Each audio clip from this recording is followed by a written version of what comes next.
At the Capitol in Washington, President Roosevelt arrives to report to Congress. Members of the Cabinet and Supreme Court attend the special joint session. The President is seated in the well of the House. Home from the Crimea Conference, he asks nonpartisan support for the agreements reached there.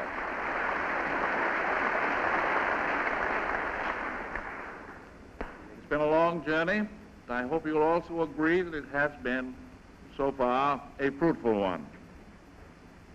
Speaking in all frankness, the question of whether it is entirely fruitful or not lies to a great extent in your hands.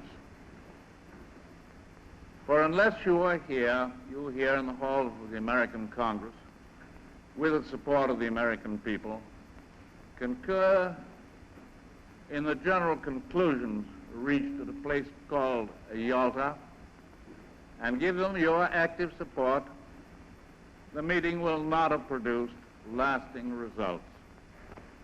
There were two main purposes in this Crimea Conference. The first was to bring defeat to Germany with the greatest possible speed, with the smallest possible loss of Allied men. The second purpose was to continue to build the foundation for an international accord that would bring order and security after the chaos of the war, that would give some assurance of lasting peace among the nations of the world. The conference in the Crimea was a turning point, I hope, in our history, and therefore in the history of the world.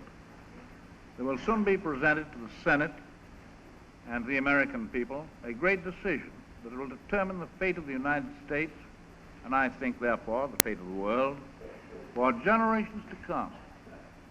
There can be no middle ground here. We shall have to take the responsibility for world collaboration, or we shall have to bear the responsibility for another world conflict.